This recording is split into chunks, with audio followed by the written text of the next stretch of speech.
صل على نبيك الكريم أما بعد فأعوذ بالله من الشيطان الرجيم بسم الله الرحمن الرحیم۔ اس دن کی آخری دو آیات میں آج پھر دہراتا ہوں۔ اللہ رب العزت نے فرمایا وَقَالُوا اتَّخَذَ اللَّهُ وَلَدًا، اور انہوں نے کہا کہ اللہ نے اولاد پکڑی ہے۔ اہل کتاب نے بھی یہ بات کی اور مشرکوں نے بھی یہ بات کی کہ اتخذ اللہ ولدا، کہ اللہ نے اولاد پکڑی ہے، اللہ نے اولاد بنائی ہے۔ اور ان کے علاوہ جو قومیں دنیا میں موجود تھی تقریباً ان میں بھی یہ نظریہ پایا جاتا تھا کہ اللہ نے اولاد بنائی ہے، جیسا کہ مجوس تھے ان میں بھی یہ عقیدہ پایا جاتا تھا۔ تو اللہ رب العزت ارشاد فرماتے ہیں سبحانہ، اللہ پاک ہے، بل لہ ما فی السماوات والارض، بلکہ اسی کے لیے ہے جو کچھ آسمانوں میں ہے اور جو زمین میں۔ جب سارا کچھ اللہ کی ملکیت ہے، اللہ اس کا مالک ہے، دنیا کی ہر چیز زمین و آسمان اور اس میں پائی جانے والی ہر چیز اللہ کی مملوک ہے، تو مالک اور مملوک کا تعلق باپ اور بیٹے والا کبھی نہیں ہو سکتا۔ کل اللہ قانتون، دوسری بات یہ فرمائی کہ ہر چیز دنیا میں پائی جانے والی کسی نہ کسی طرح مطیع ہے اللہ کی۔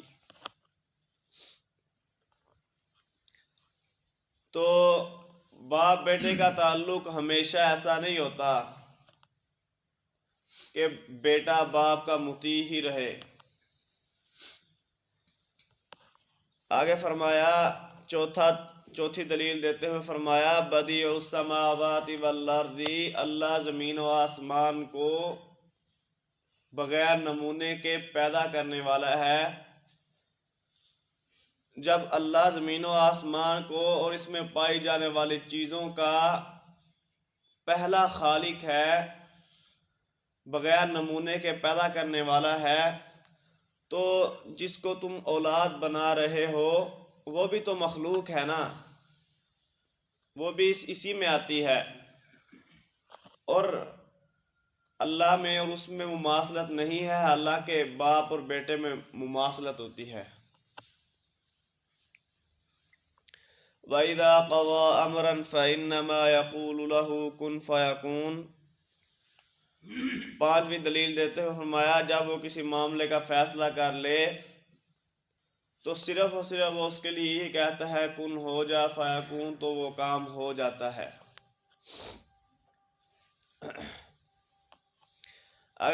آگے اللہ رب العزت نے ان لوگوں کی بات ذکر کی جن کے پاس علم وحی نہیں تھا، وحی کا علم نہیں تھا۔ فرمایا وقال الذین لا یعلمون، اور ان لوگوں نے کہا جو علم نہیں رکھتے تھے، جن کے پاس علم نہیں ہے، لولا یکلمنا اللہ او تأتینا آیا، وہ کیا کہتے ہیں؟ لولا یکلمنا اللہ، اللہ ہم سے کلام کیوں نہیں کرتا؟ اے پیغمبر اللہ نے تجھے کیوں خاص کیا ہے کلام کے ساتھ؟ اللہ ہم کلام کیوں نہیں ہوتے؟ او تأتینا آیا، یا ہمارے پاس کوئی نشانی کیوں نہیں آتی؟ تو اللہ رب العزت نے اس بات کا جواب صرف یہ دیا كَذَلِكَ قَالَ الَّذِينَ مِن قَبْلِهِمْ مِثْلَ قَوْلِهِمْ، اسی طرح کی بات ان لوگوں نے کہی جو ان سے پہلے تھے، اسی طرح کہا ان لوگوں نے جو ان سے پہلے تھے، مثل قولہم، انہی کے قول کی طرح، کہ جب اللہ رب العزت کا یہ نظام نہیں ہے کہ اللہ تمام مخلوق سے ساری مخلوق سے اللہ مخاطب ہو، اللہ کا یہ قانون نہیں ہے۔ اللہ رب العزت نے شروع دن سے یہ قانون بنایا ہے کہ وہ اپنے بندوں میں سے کسی کو چنتا ہے، اسے اپنا برگزیدہ بندہ بناتا ہے، اس پر الہام کرتا ہے، جیسا کہ اللہ رب العزت نے 25ویں پارے میں ارشاد فرمایا وَمَا كَانَ لِبَشَرٍ أَن يُكَلِّمَهُ اللَّهُ إِلَّا وَحْيًا أَوْ مِن وَرَاءِ حِجَابٍ، کہ اللہ رب کسی بشر کے لائق نہیں ہے کہ اللہ اس سے کلام کرے، إِلَّا وَحْيًا أَوْ مِن وَرَاءِ حِجَابٍ، یا تو یہ ہے کہ اللہ اس کی طرف وحی کرتے ہیں فرشتہ بھیج کر، یا اللہ کلام اگر کرتے ہیں کسی بشر کے ساتھ تو پردے کے پیچھے سے، یا اللہ اس کی طرف کوئی قاصد ایلچی بھیجتے ہیں، یعنی فرشتہ بھیجتے ہیں اس کی طرف۔ تو فرمایا یہ جو لوگ علم نہیں نہ رکھتے، یہ لوگ ایسی باتیں کرتے ہیں۔ پہلی تو ان کی دلیل کا رد یہ کیا کہ انہیں علم ہی نہیں جو ایسی باتیں کرتے ہیں، لولا یکلمنا اللہ وتأتینا آیہ، کہ اللہ ہم کلام کیوں نہیں ہوتے، یا ہمارے پاس کوئی نشانی کیوں نہیں آ جاتی۔ تو اللہ رب العزت نے کہا کہ ان سے پہلے لوگوں نے بھی انہی جیسی بات کی، تشابہت قلوبہم، کہا ان کے دل ایک دوسرے سے ملتے جلتے ہیں۔ جو پہلی سرکش قومیں تھیں انہوں نے بھی ایسی ہی باتیں کی، تشابہت قلوبہم، ان کے دل متشابہ ہیں، کیوں؟ وہ بھی سرکش تھے، یہ بھی سرکش ہیں۔ وہ انہیں وصیت تو نہیں نہ کر کے گئے تھے ایسے کام کرنا، تشابہت قلوبہم، قوم سرکش ہے، ان کے دل متشابہ ہیں۔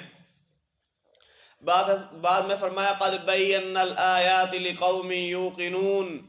ان لوگوں نے، ان کے پاس ایک تو علم ہی نہیں، دوسرا یہ لوگ اللہ کی آیات پر، اللہ کے پیغمبروں پر یقین نہیں رکھتے۔ فرمایا ہم آیات کو بیان کرتے ہیں، واضح کرتے ہیں یقین رکھنے والی قوم کے لیے۔ جو لوگ اللہ پر یقین رکھتے ہیں، رسولوں اور پیغمبروں پر یقین رکھتے ہیں، اللہ کی کتابوں کو مانتے ہیں، اللہ فرماتے ہیں آیات بھی انہیں فائدہ دیتی ہیں۔ جیسا کہ 14ویں پارے میں ارشاد فرمایا ان الذین لا یؤمنون بآیات اللہ، بے شک وہ لوگ جو اللہ کی آیات پر ایمان نہیں رکھتے، لا یہدیہم اللہ، اللہ انہیں سیدھے راستے پر نہیں چلاتا، اللہ انہیں ہدایت نہیں دیتا۔ آگے فرمایا انا ارسلناک بالحق بشیرا ونذیرا، اے پیغمبر بے شک ہم نے آپ کو حق دے کر بھیجا ہے، اس حال میں کہ آپ خوشخبری سنانے والے ہیں اور ڈرانے والے ہیں، یعنی جس نے اس حق کی پیروی کی اسے آپ خوشخبری سناتے ہیں، ونذیرا، اور جس نے اس سے روگردانی کی اسے آپ ڈرانے والے ہیں، ولا تسأل عن اصحاب الجحیم، اور آپ سے جہنمیوں کے بارے میں سوال نہیں کیا جائے گا۔ ایسے لوگ جو ایسی باتیں کرتے ہیں، جو آیات پر یقین نہیں رکھتے، یہ جہنمی ہے اور ان کے بارے میں آپ سے پوچھا نہیں جائے گا، آپ کا کام صرف بتانا اور ڈرانا ہے، انذار اور تبشیر آپ کی ذمہ داری ہے۔ آگے فرمایا وَلَن تَرْضَىٰ عَنْكَ الْيَهُودُ وَلَا النَّصَارَىٰ، ہرگز آپ سے راضی نہیں ہو سکتے یہود اور نصارہ، حَتَّىٰ تَتَّبِعَ مِلَّتَهُمْ، یہاں تک کہ آپ ان کی شریعت کی، ملت کی پیروی کریں۔ ہرگز راضی نہیں ہو سکتے، حَتَّىٰ تَتَّبِعَ مِلَّتَهُمْ، حتیٰ کہ آپ ان کے دین کی پیروی کریں۔ ان کی جو مخالفت ہے آپ سے، اس کا مقصد ہی یہ ہے آپ کا ایمان، مسلمانوں کا ایمان کمزور کیا جائے اور وہ اپنی شریعتوں کا پیروکار تمہیں بنائیں۔ قُلْ إِنَّ هُدَى اللَّهِ هُوَ الْهُدَىٰ، اللہ نے فرمایا پیغمبر فرما دیجئے بے شک اللہ کی ہدایت وہی ہدایت ہے جو یہ آپ کو دیا گیا، یہ ہدایت ہے اللہ کی، اور حقیقی ہدایت ہے ہی اللہ کی۔ وَلَئِنِ اتَّبَعْتَ أَهْوَاءَهُمْ بَعْدَ الَّذِي جَاءَكَ مِنَ الْعِلْمِ، اور اگر آپ نے پیروی کی ان کی خواہشات کی،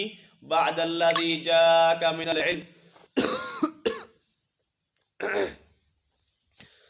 اس چیز کے بعد جو آپ کے پاس آئی علم میں سے،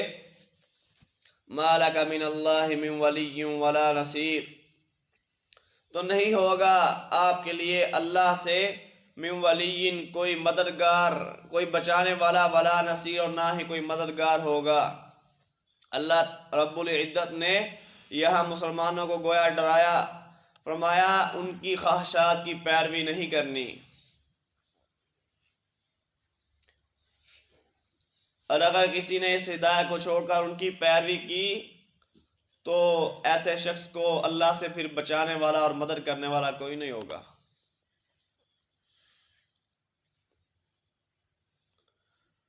آگے فرمایا الذین آتیناہم الکتاب یتلونہ حق تلاوتہ،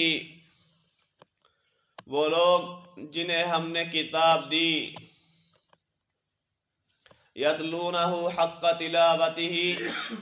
وہ اس کتاب کو پڑھتے ہیں جس طرح اس کو پڑھنے کا حق ہے۔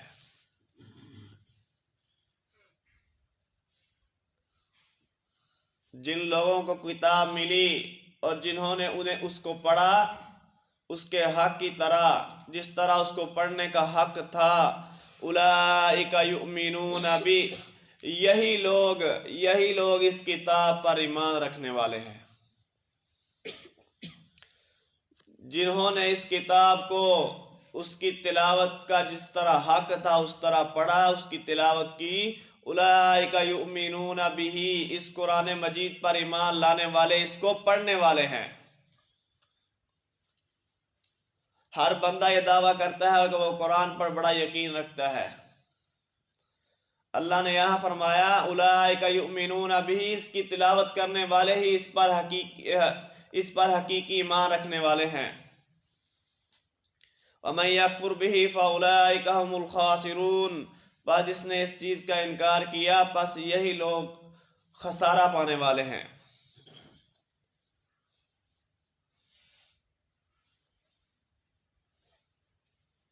آگے فرمایا یا بنی اسرائیل اذکروا نعمتی التی انعمت علیکم، آگے پھر اللہ رب العزت بنو اسرائیل سے مخاطب ہوتے ہیں، اے بنو اسرائیل یاد کرو میری اس نعمت کو جو تم پر میں نے کی، وانی فضلتکم علی العالمین، اور بے شک میں نے تمہیں تمام جہانوں پر فضیلت دی، واتقوا یوما لا تجزی نفس عن نفس شیئا، اور بچ جاؤ اس دن سے کہ لا تجزی نفس عن نفس شیئا، یہاں اللہ رب العزت نے بنو اسرائیل کو قیامت سے ڈرایا ہے، قیامت کے دن سے کہا ایسا دن لا تجزی نفس عن نفس شیئا، کوئی جان کسی جان کو کچھ فائدہ نہیں دے گی، ولا يقبل منها عدل، اور نہ ہی اس جان سے کوئی فدیہ وغیرہ، اس عذاب کے بدلے کوئی قیمت لی جائے گی، ولا تنفعها شفاعہ، اور نہ ہی اس جان کو کوئی سفارش فائدہ دے گی، ولا هم ينصرون، اور نہ ہی وہ لوگ مدد کیے جائیں گے۔ تو ایسے دن سے اللہ فرما رہے ہیں واتقوا، بچ جاؤ ایسے دن سے۔ کیسے بچنا ہے؟ ایمان لاؤ، عمل صالح کرو، یہی بچنے کی تدبیر ہے، ورنہ اس دن نہ کسی کا تعلق کام آئے گا، نہ کسی کا پیسہ کام آئے گا، اسی طرح مدد کرنے والا کوئی ہوگا نہیں، دوستی کام نہیں آئے گی۔ جتنے دنیا میں تعلق انسان کے ذہن میں ہوتے ہیں نا، انسان کہیں پھنس جائے تو اس کے لیے یہ چار راستے ہی ہوتے ہیں، تو فرمایا ایسی کوئی چیز اس دن نہیں ہوگی، اس دن اعمال پر دار و مدار ہوگا۔ اللہ رب العزت سے دعا ہے اللہ رب العزت ہمیں قیامت کی تیاری کرنے کی توفیق عطا فرمائے، آخرت کے گھر کے لیے ہمیں اعمال صالح کرنے کی توفیق عطا فرمائے، وما توفیقی الا باللہ۔ لا الہ الا اللہ، لا الہ الا اللہ۔